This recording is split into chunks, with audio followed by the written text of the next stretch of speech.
प्रस्तुत वीडियो में हम आचार्य रामचंद्र शुक्ल द्वारा संपादित सूरदास की भ्रमर गीत सार की पद क्रमांक 49 की चर्चा करने वाले हैं। प्रस्तुत पद में गोपियाँ उद्धव से निर्गुण का विरोध कर रही है और निर्गुण से सगुण की श्रेष्ठता अभिव्यक्त कर रही है। पद है, अपने सगुण गोपाले माई अधि विधि काहे देत। अपने सगुण गोपाले माई यही विधि काहि देत। उद्धव की ये निर्गुण बातें मीठी कैसे लेत। धर्म अधम कामना सुनावत सुख और मुक्ति समेत। काकी भूख गई मन लाडू सो देखहु चित चेत।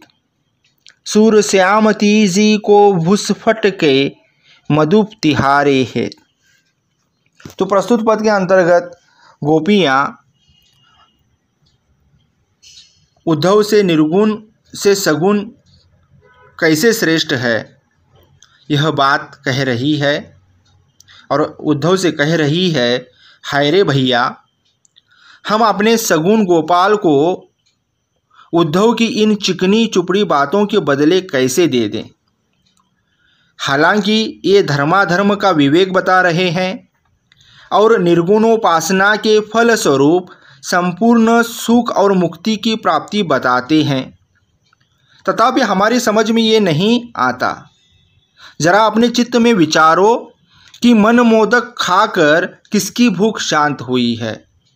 इसलिए भाई, केवल तुम्हें संतोष देने के लिए अपने श्याम को छोड़कर तुम्हारी अटपटी बातों के बवंडर में सार ढूंढने का प्रयत्न हम क्यों करें।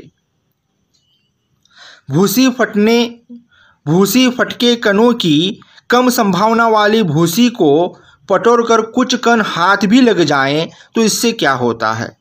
तो यहाँ उदाहरण देकर वो बात को समझा रही हैं। निर्गुण से सगुण कैसे श्रेष्ठ है ये बात गोपियाँ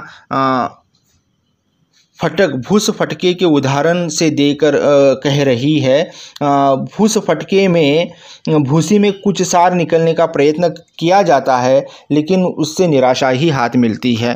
तो वही बात यहाँ पर गोपियाँ उद्धव से कह रही हैं।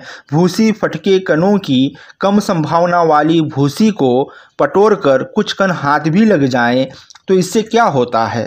अर्थात तुम्हारा निर्गुण भूसी के समान निस्तत्व है।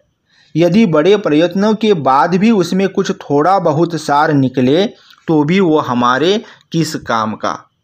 तो इस पद के काव्य सौंदर्य की बात करें तो प्रस्तुत पद के अंतिम पंक्तियों में लोकोक्ति का प्रयोग हुआ है। प्रस्तुत पद राग धनाश्री में गाया जाता है। धन्यवाद।